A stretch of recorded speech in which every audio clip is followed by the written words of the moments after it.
Minus the Zika risks. Yeah. So, They've already been eaten alive, man. oh man. He said sugar. Yeah, I said. all the water. You know, we've had so much rain and stuff. So. Yeah, y'all have had a bunch.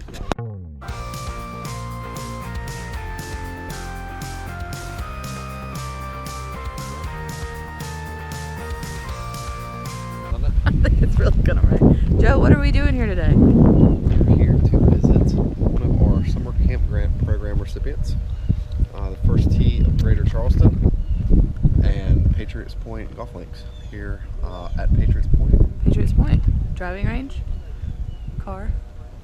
We got some giveaways. We do. Thanks to the trusty Lucky for bringing us down here. Some horse flies too. Wow. That's scary. Oh, that knife's not scary at all right there. All right, Woo! let's do this. So Putting Green just got finished. We did our official groundbreaking on July the 11th. But we were on it early on, around 1st or 2nd of July. This has been like 3-4 years maybe, right? The Golfing Gala 2015, we did fundraising. We started our fundraising effort for it. And so Alan Fitzpatrick, the golf course superintendent, did all the work. What's cool is with our program is, so this is where our kids meet. So they'll come, they get dropped off, they walk up. Yep. But in the past they just sat at the cabana waiting for other participants to get here. So if your mom and dad gets here early, they sign you in and you just kind of sit there. Now, grab your putter, get your butt over here, and practice and short game it. So now they're getting, that's awesome. I would say as much as 10 to 15 minutes per class maybe of additional practice. Just come over. We set up some games. So the first class is, hey, when you get here, sign in, get your putter, and here are the games we're going to play. And they, we set up some one-on-one games, you set some team games, and let them kind of play. You let them do some chipping. When you make it fun, they want to keep doing it. That's right. They want to keep doing it. So at the putting station, okay, with this kid, I don't remember what school he's from, but he walked up to the green and he's like this. He's like, whoa, he's like, this is not real. Yeah. And they're like, no, it's real. And he's like, no, this is not real grass. And they're like, yeah, no, they just cut it really short, and he was, it was mind blowing.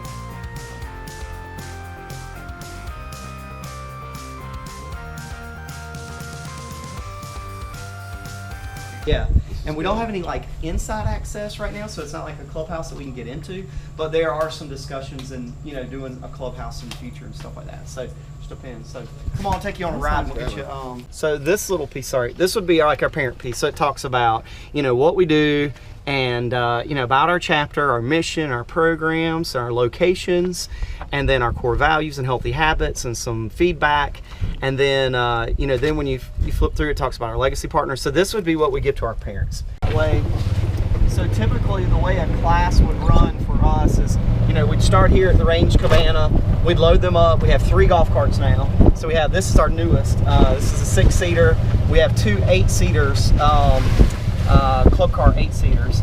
So we would use that are all here, stay here full time.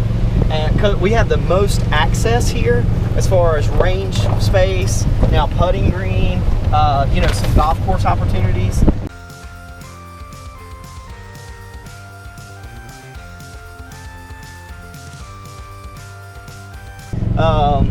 And then so you have a little rise. All this was natural, and then you can see the little green cut out. It's to fairway height, and then we have a what I call a coffee can size cup. Big cup. Yeah, big cup. So we can. We had little small cups in there, but you just could never get the ball in there. It was like you could putt for hours and it would just go around. Yeah.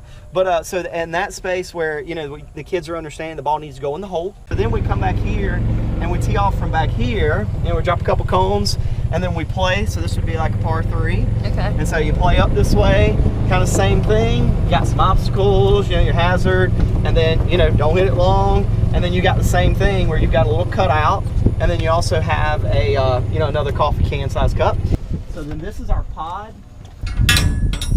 So here's our pod, which in the summertime stays in kind of a flux, but we have your clubs, You know, this is a Bucky Dudley original right here too. I made Coach Wayne and I did this over the winter. So we built this to keep our clubs, you know, which clubs go where, you know, tees. We also use a lot of different type balls too for, you know, for activities. So, you know, soccer balls, footballs, Nerf balls, everything. So we're Shoes, shoes, yep. So shoes, shag bags. So these are all. So the old club I used to be at when I was a kid, grew up, Hartsville Country Club, playing it a little bit. They had these big tubes in the back, and so I saw Alan had these tubes in the front, which are just drainage tubes. So I came with a Sawzall and we cut them off, and then it's, you know, works as storage and things like that. Oh, Yeah, Nature's Calling gives us a free portalet, which we try to focus on the one up there a little bit more, but just in case, nature calls. Yeah. So. What's up, y'all? Yay! So Carrington is one of my participant interns. I've met her before. I think she's played with us. That's Grace. Yeah, she's played some. so That's so funny. Yeah, so that was, I think, the IM mentorship group. All right, Joe, let's do the action. All right, do it. Me and Lucky gotta have it. Yeah. You gotta call your shot though. What color? This is totally not fair. Call your color. This is so All you do is awesome. hit balls every day. Yeah. You know, foundation out there playing a bunch of, you know, orange. foundation golf. Plan. Oh, okay. Here you go. Oh. Wow. You get it too. That was a practice shot. College dropout. Oh. That's a snag too, but it's like, you know, left thumb on lemons, right thumb on raspberries, legs in the form of an A, okay, arms and club in the form of a Y.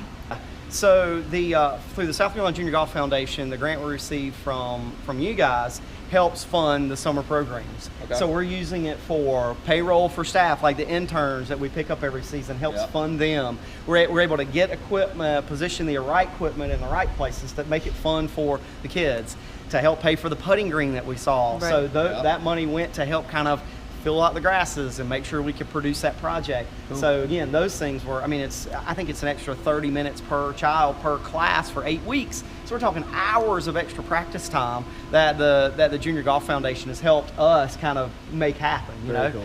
Yep. And so I would say our program is not a program for the privileged or the underprivileged. It's a program for kids.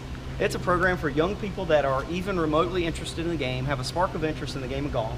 And if you've got an interest, the First Tee is a program for you. So that's the big thing about the First Tee, is like, we want to give all kids a chance, whether you're a member of a club or not, a chance to come in a safe environment that's fun, instructional, but you're also learning the things that we all got out of the game of golf, really almost inherently, that we didn't really understand about keeping your own score, honesty, don't move your ball, integrity. We actually put those to fruition. Mm-hmm. So in our class, in our structured class times, we'll talk about the word of the day is respect.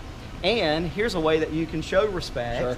Okay, when you meet someone, you shake their hand, you look them in the eye, you tell them your name. We have all the kids do that. But we do it within the context of the game. This is called honesty, you know. And then the last kind of tying in piece is, what's another way you can be honest at home?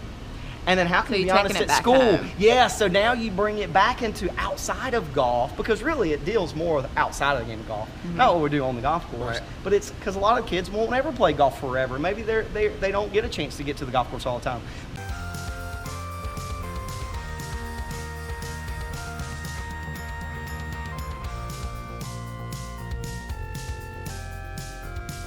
So this is 17, so it's the Island Green, you know, and so what we'll do, and this is a big hit, especially at 9 o'clock, 10 o'clock in the morning. So nobody's this far along, right? Right. So we'll bring the young people out, usually get riding a cart, which is like, yay, the coolest thing. Awesome. That's why I started playing. You know, that's how I ride with that, you know? So we ride them out in the cart, cool, and then we get them out to here and go, you know, look around, you know. So we talk about, you know, here's the old village in Mount Pleasant. Wow. Then you've got there's the lighthouse, that's on Sullivan's Island. Then Fort Sumter, and we go into a little bit of the history of, you know, why Fort Sumter is important. You know, kind of moving along, you see the Morris Island lighthouse in the background, what lighthouses do, why they're important. Then you've got, you know, James Island, and then we'll go out onto the green, and we'll show you downtown. But this is kind of a little drop zone, so we'll have the kids come out, and we'll bring some old beat up balls that we get donated in. But it's the Hit the Green challenge, so all the kids are excited, like, "Boo, let's see who can get it over," you know, get it over. And so, you know, and then of course whenever somebody does, it's like, oh yeah, yeah. And so then you got downtown. So now Charleston's called the Holy City. Right. Do you know why? What's the tallest building? The that you see? steeple. The steeple. So there's an old law, blue law, that got enacted whenever, that no building can be built higher than the tallest church steeple. So you don't see Charleston as a major high rise like Chicago or any of the major Really New York embrace City. Charleston. Yeah. So yeah, it's awesome. Hey guys. See 99% angry, is that what that says? Hey What's up, Carrington, and Grayson and Megan, let me introduce you As to it these rains guys. on This us. is Hi, I'm Ann. Ann. Carrington. Nice to meet We you. met at the Quick. Beth Daniel Yep. Country Yeah. Club a couple something the last summer or two This summers is ago. Megan Taylor, who's our program director.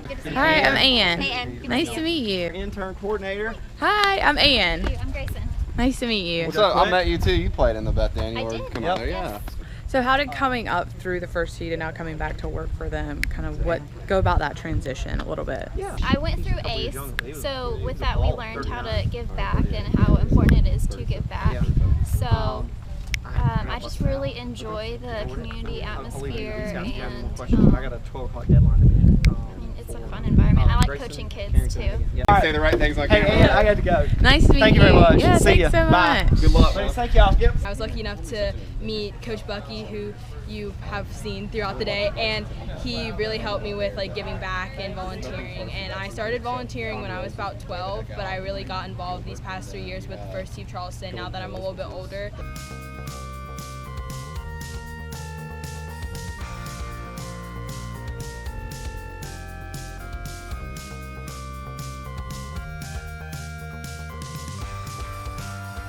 Not so hard.